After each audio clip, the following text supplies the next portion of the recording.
Hi everyone, in this video I will describe exactly what you need to do to write an exceptional discussion board post for our Bio 315 course. So let's start out by taking a look at what we're going to be covering in this video. So I'm going to go into detail of how to construct your initial post, and then also how to construct your two response posts to your peers' initial posts.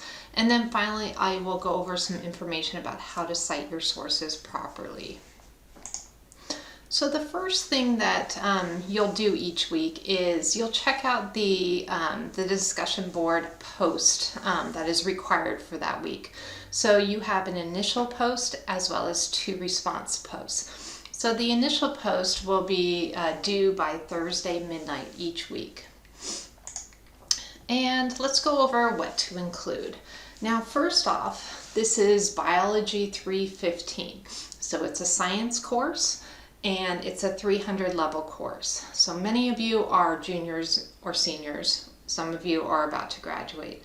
So you need to include research. Okay, these are research-based discussion board posts. So you will be conducting some research, either research that has been provided for you in the form of different articles, or you'll need to conduct research on your own. And so these, since they're research based, you will need to use this research to provide details to each of the parts of your required discussion board posts. Okay, so when you read through the directions, you'll want to address each part with detailed explanations, including that research that you conducted.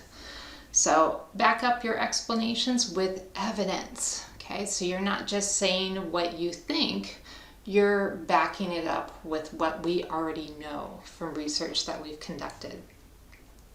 Additionally, since these are research-based, you are expected to include in-text citations where appropriate.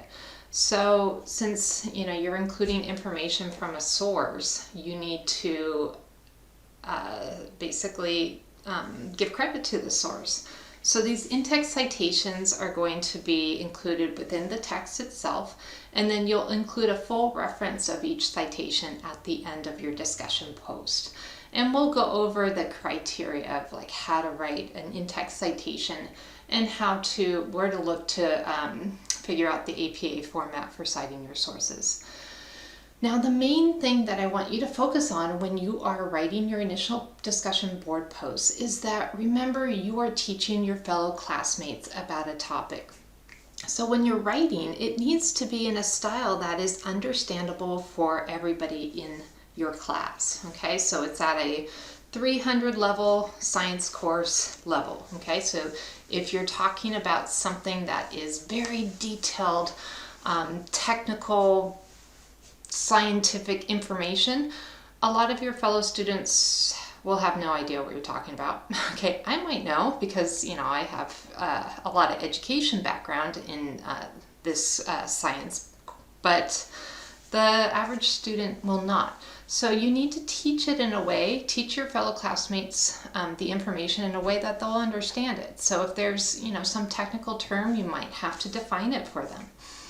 Also, imagine I am teaching you about ecology, and instead of providing a lecture on it in my own words, I simply just open up the textbook and read aloud the information from the textbook. Would you learn anything from that? Probably not. So don't do the same to your fellow classmates. Okay, so you should not be quoting anything from a source. You need to take the information from the source and understand it to the point where you can just, paraphrase, briefly explain it to your fellow peers. So that's one important thing that I want to point out when you're writing your posts. So let's take a look at our first discussion board post to give us an idea of how to construct it.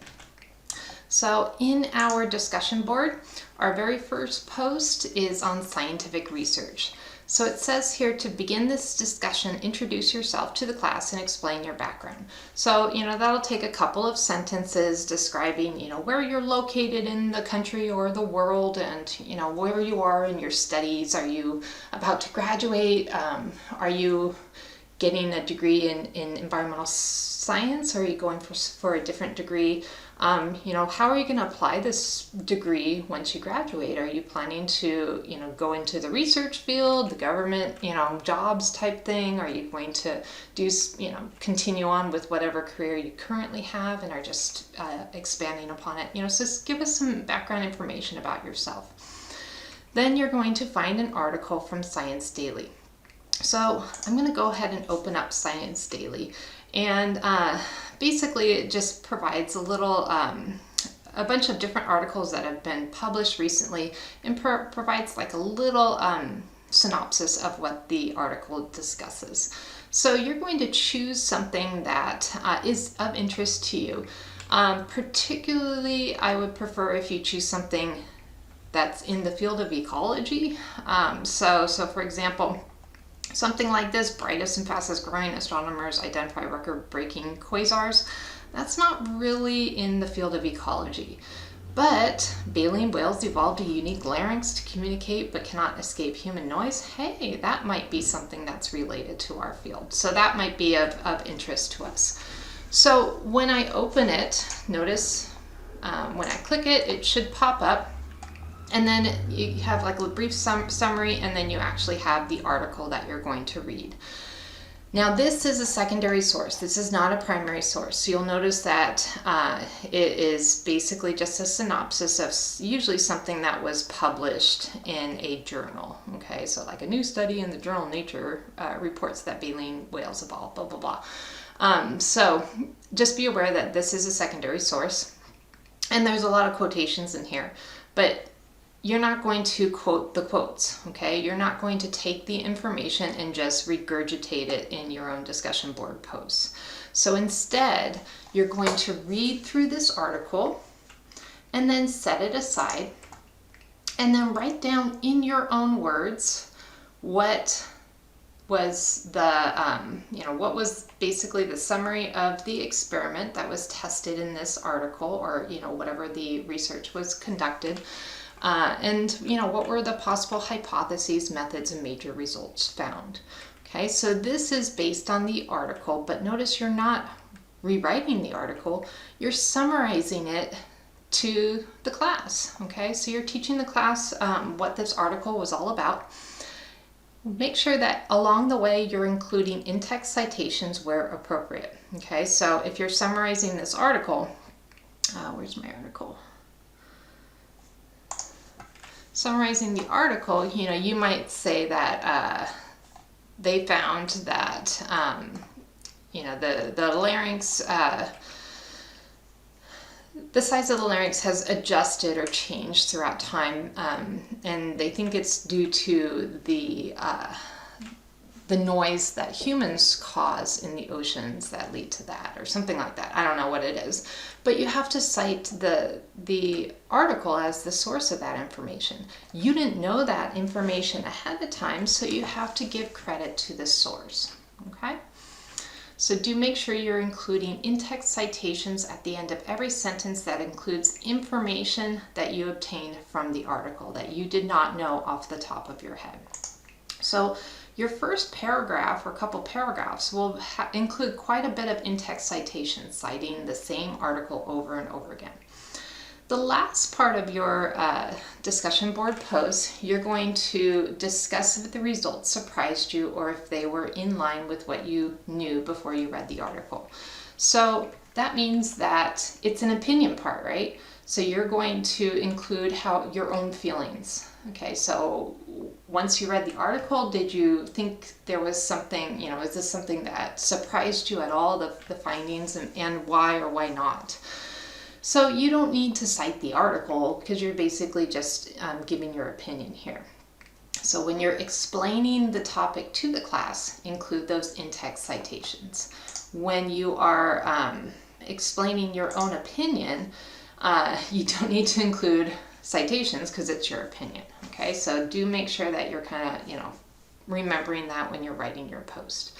So this post in general should take maybe 2 or 3 paragraphs. I'd say the first paragraph would be for your own background information that you're just describing to the class, a couple sentences about you.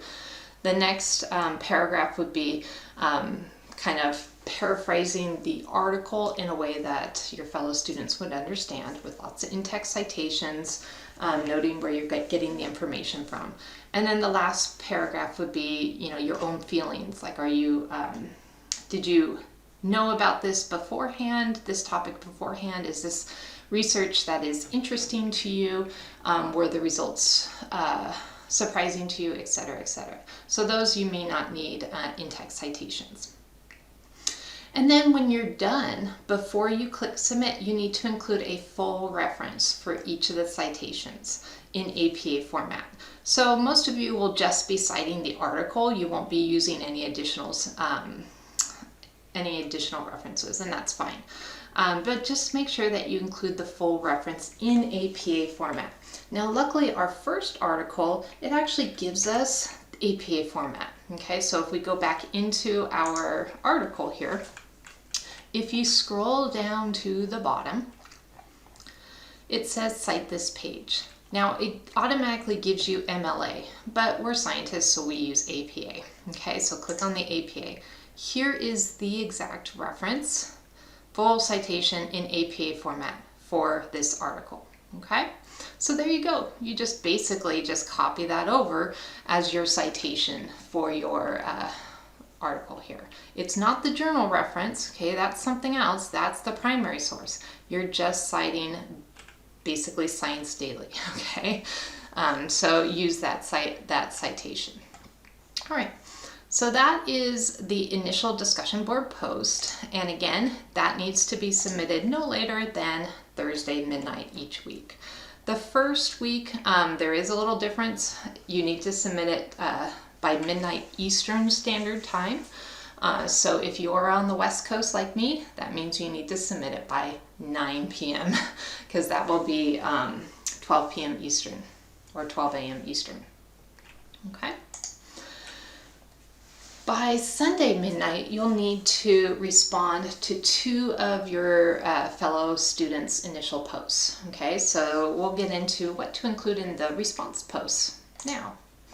So you'll choose 2 students, preferably students that don't have 2 responses already. Okay, so if you see a student that has 2 responses already, try to skip over their initial post and go with somebody who hasn't.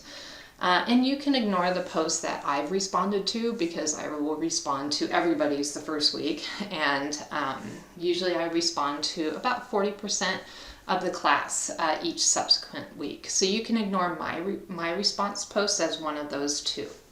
Okay, but choose 2 that haven't had 2 responses yet and maybe are of interest to you. Now, when you start out in your response post, start with the person's name. Okay, so you're responding to that person's post, so you should start with, "Hi, so-and-so," okay, or, "Dear so-and-so," or whatever.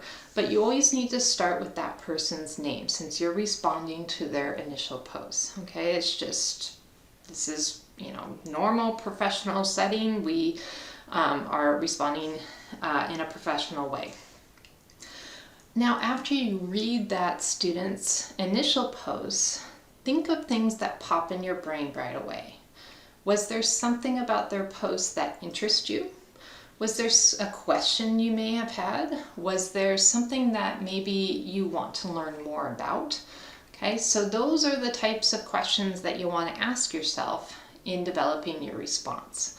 So oftentimes I see students, they will maybe take the topic that the student has presented and expand upon it by conducting their own additional research.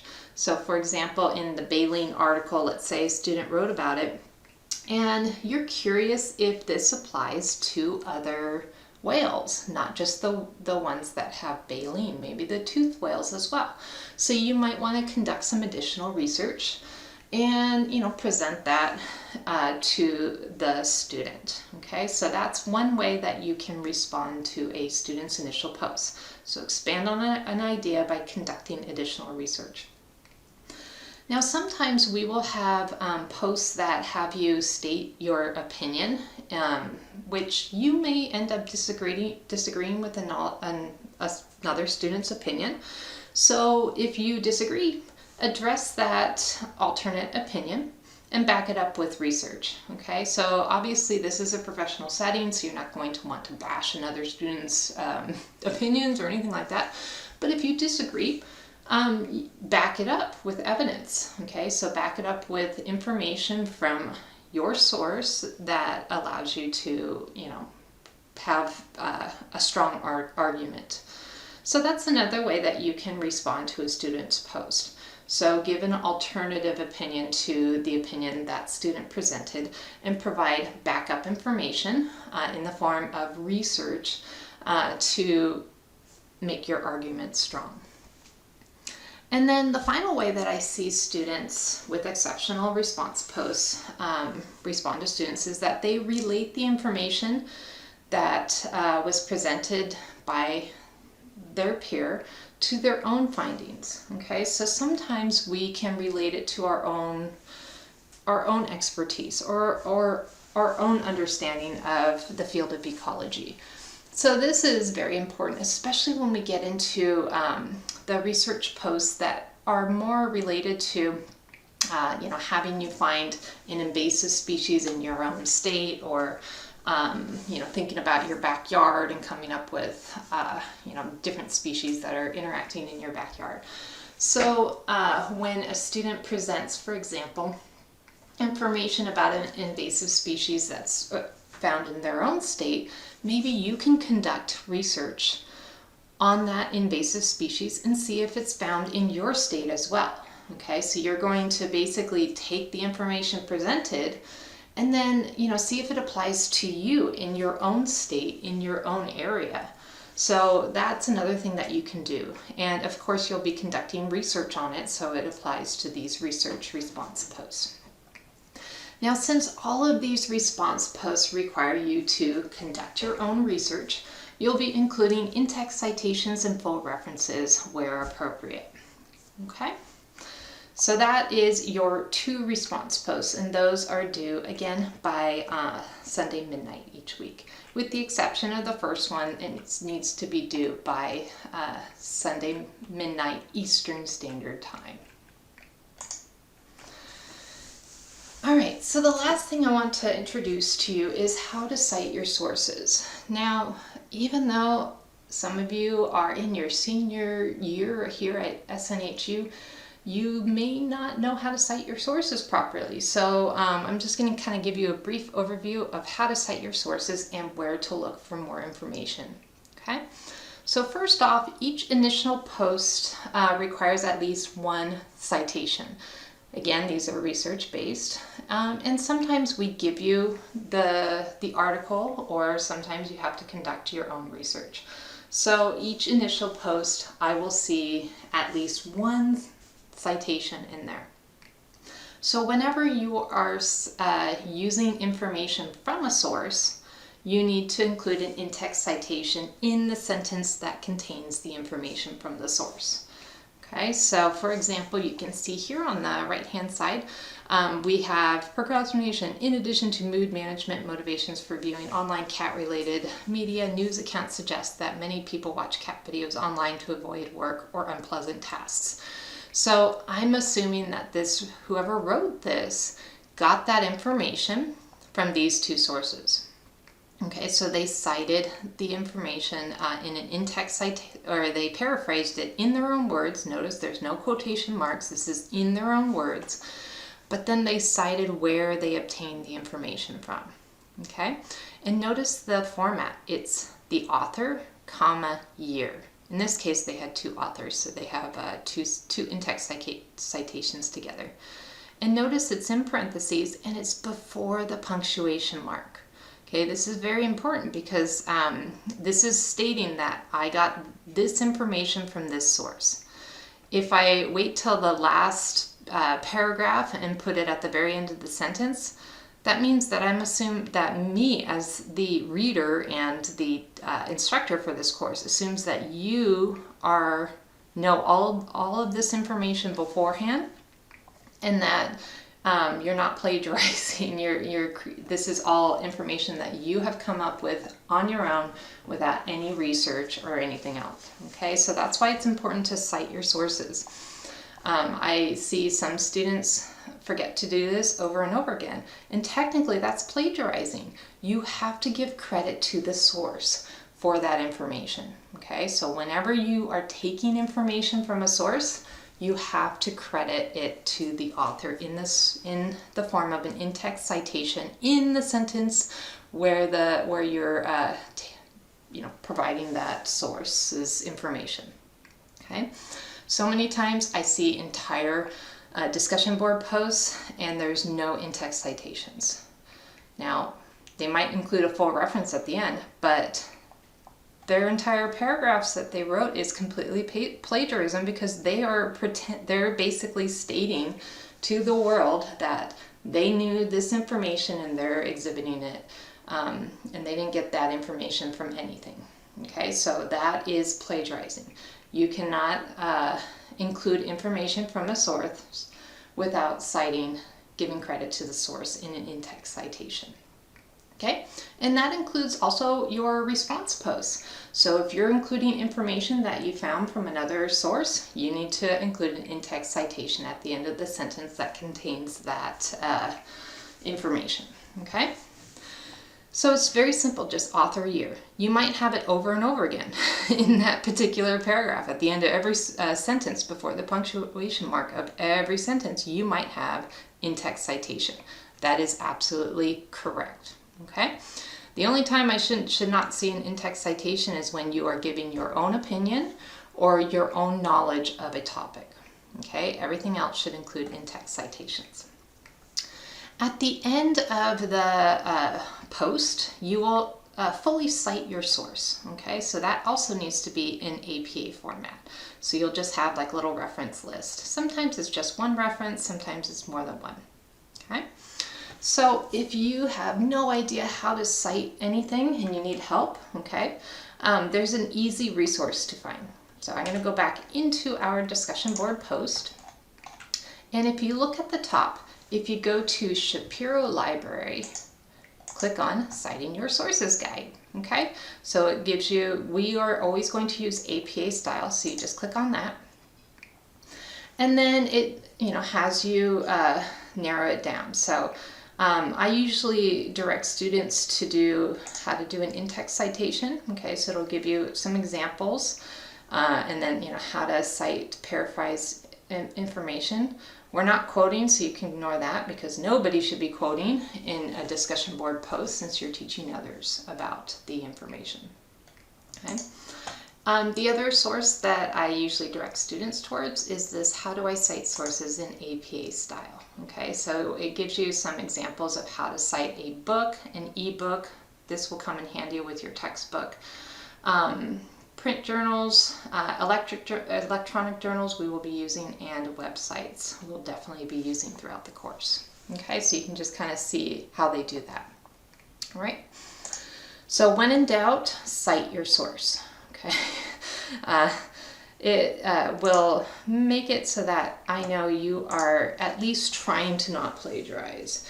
And some students, they never learn this lesson, and by the end of the term, they wonder why their discussion board posts receive such a bad grade.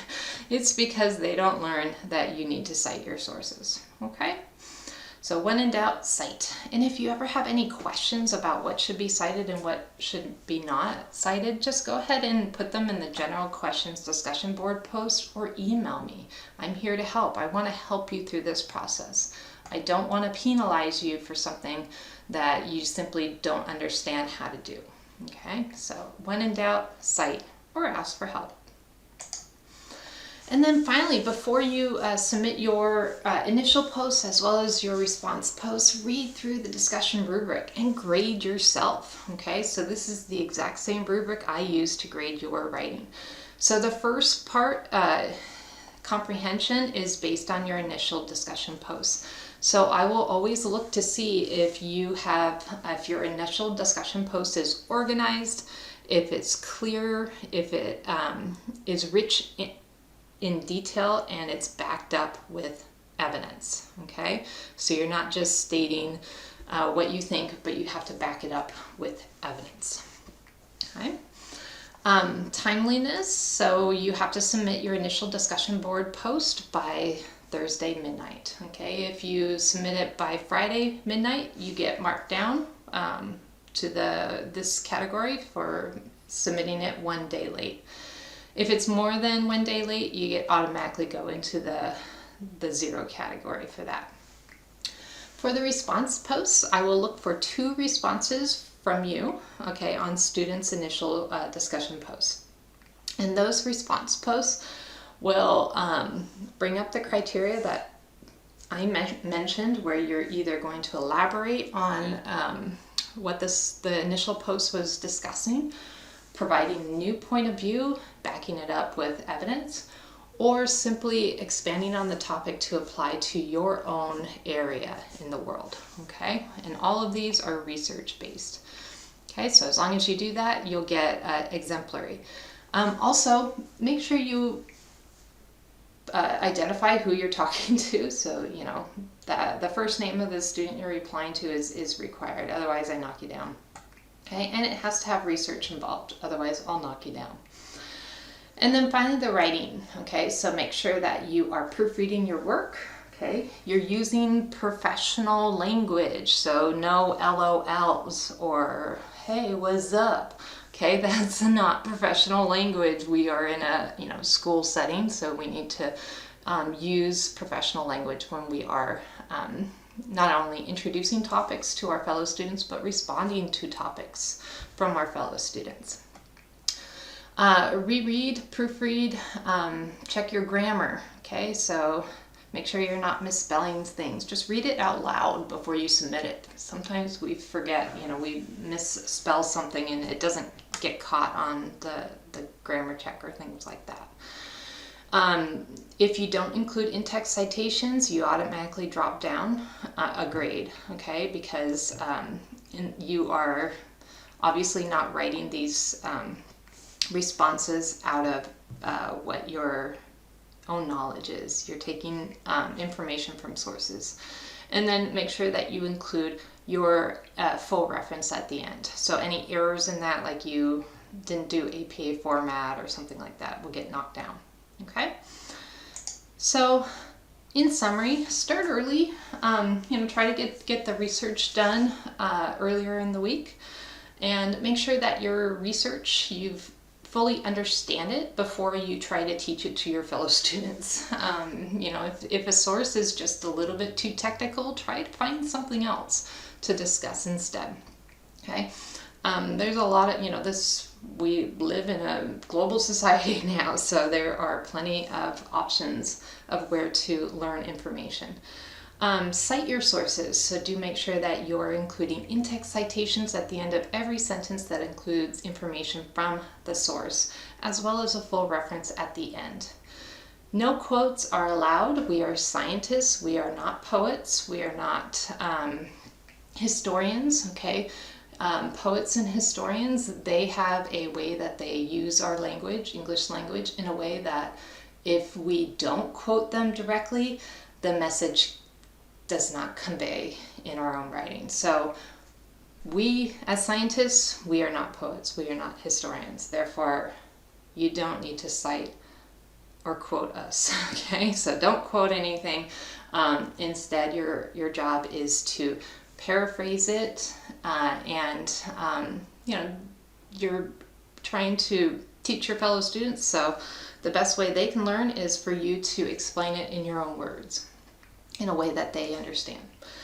Once you have posted your initial discussion board post, don't forget to return to the discussion board and choose 2 initial posts to respond to. And think about how you can drive that discussion forward. Okay, so don't just say, wow, that was great. Okay, that's not really going to have the initial post student want to respond to that, okay? But if you come up with something more interesting, you're driving it forward.